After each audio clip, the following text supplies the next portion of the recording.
What's going on, guys? Mike here again. Another chance to win a $10 Starbucks gift card.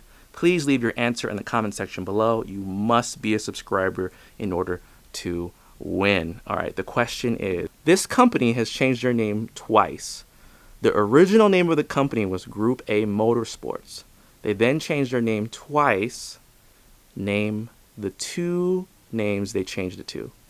What's going on, guys? We're looking into engine management units. We're going to look at 3 different types of engine management systems. We are starting with the cheapest. All right, guys, we're looking into EEPROM based tuning. This is an SST chip normally used in a lot of Nissans and Hondas. Different ECUs use different sizing and different memory of certain chips. But this is a stock Honda ECU.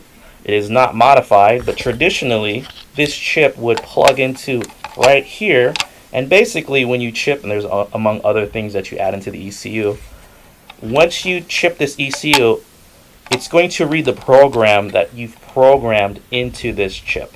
Okay?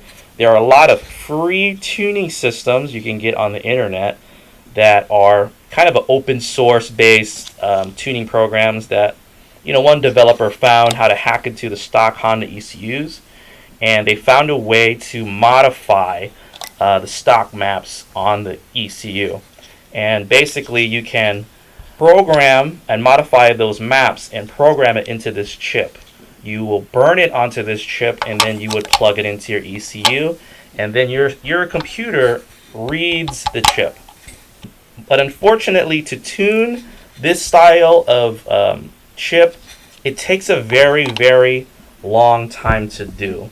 What happens is you plug in the chip, you drive your car, you log what the car is doing, and then what you have to do is take the chip out, put it back in a burner, erase it, and then take it out and then plug it back in, and then see the changes that are being made. Did they help or did they didn't help? This style of tuning takes forever. You're not going to have a lot of control on your car, and it's very limited. I'd say for those of you who want to save a buck, who have simple bolt-ons, EEPROM based tuning. EEPROM based tuning is very easy, it's very simple, and it's cheap and it's affordable. So for those of you who are just having stock modified car, stock modified engine, this is a system to go with.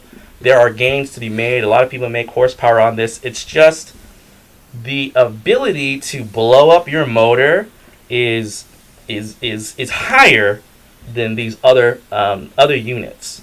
So this one is a good start. It's a good base. But when we move into other areas of these, you're going to understand the difference. Okay, you're going to understand the difference between this computer versus this computer.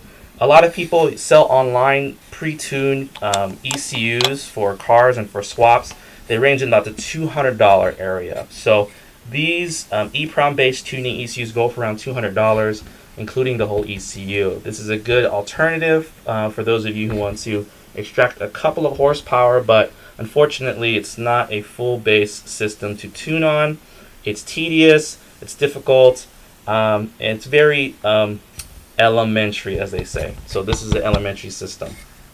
Now we're going to move into Honda. This is a Honda S300 unit. Now this is my gripe about Honda S300. A Honda S300 unit uses the hardware and the circuitry of a stock Honda ECU. This stock Honda ECU is 25 years old. Okay, so how you do it is, this one's already been chipped, as you can see, and basically there's pins that stick out on the bottom. If we open here, this is the chip that is used. This is a $500 piggyback. Okay, this is a $500 piggyback, and it plugs into the bottom right here. And then it has a USB cord that plugs in so that you can plug this into a laptop and live tune. So this is a evolved version of this SST chip. Okay? Basically what this is a live tunable SST chip. Not entirely, but this chip specifically, it has other capabilities. It has Bluetooth capabilities, but this, see this circuit board? This is all it is. It gives you the ability to live tune, to plug into an ECU and basically change the parameters of your fuel and timing map, boost control, etc., on the fly so that you can see the changes that's being made immediately. With this one, you have to erase the chip,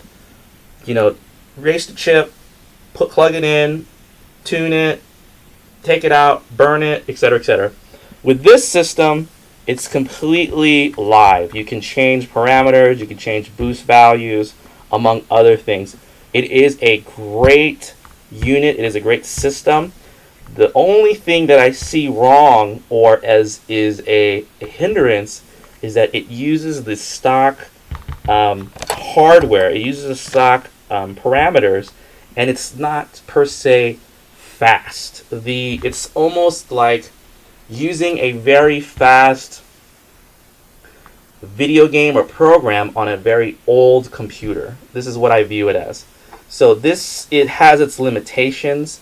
This is a $500 unit compared to something with like $200. This is about $500, made with the ECU and the S300 chip. You're looking to be around $650 to $700. So this is like, let's just say, $700 system. Okay, this is great and fantastic. The only limitation I see is that it's using, they're using a system that's old, but it's not broke, don't fix it. This is a great platform. A lot of people have success with Hondata. A lot of people are familiar with them. It's just there is a better version. Now we're stepping into a complete standalone. This is an Adaptronic standalone ECU. This one is going to be for my RX-7. It's a plug-and-play system. It comes with certain hardware. This is going to be retailing for about $1,300. Now, the reason being is that it's a complete ECU. It's complete plug-and-play ECU into my own existing ECU. It has other features. It has a built-in map sensor. If you look here, here's a port for a map sensor. This is vacuum hose. With this 4-bar map sensor built into the Adaptronic ECU, you won't have to buy another sensor, another 4-bar sensors. With these systems, you have to buy another map sensor in order to run higher boost. With this one, it's built in with the 4-bar. This one has its own hardware system. It's updated. This was released a couple years ago, I think maybe 2 years ago. So as you know, with electronics, anything with consumer electronics, memory, basically they go down in price the older the chips get. Chips get faster, memory gets bigger. They're able to make a lot of memory into a small package. So with this system and how it's run, this system is for those of you who are serious about racing, serious about road racing, serious about drag racing, and have thousands and thousands and thousands of dollars in your engine. The reason being is why I would run a Adaptronic ECU is that if you dump so much money into your car and you don't have a good engine management system, your engine will blow up, and there is no way that you could have prevented it. With this system, it has so many inputs, okay? It has so many inputs built into it. With these inputs, what you can do is you can install a fuel pressure sensor, you can install oil pressure sensor, you can install another NOx sensor, you can install so many different sensors, EGT monitors with this ECU, and it could basically prepare you, and you can set up fail-safes for your engine so that if anything goes wrong, the ECU will shut off your engine. If it sees that if you're starting to detonate, that your NOx sensor is going haywire, you can have the ECU cut timing and cut fuel, and to make it not rev past a certain point, because the thousands of dollars that you invested into your engine, it will protect. Okay, live. Like the reason being is that because this ECU is so fast, it's able to look at all the sensors built into your engine and make sure that they're at the set parameters. With this system, with the Honda unit, a piggyback system, it doesn't have the speed built in order to counteract with those fail-safes. That means is this system cannot handle and cannot monitor if you're running lean or rich or knocking, etc., fast enough to make a big enough difference. With the faster systems, with the Motex, with the Haltex, with those systems that are ranging from the 1500, 2000, all the way to 5000, it's basically able to monitor all those inputs and do it at such speed that it protects the motor.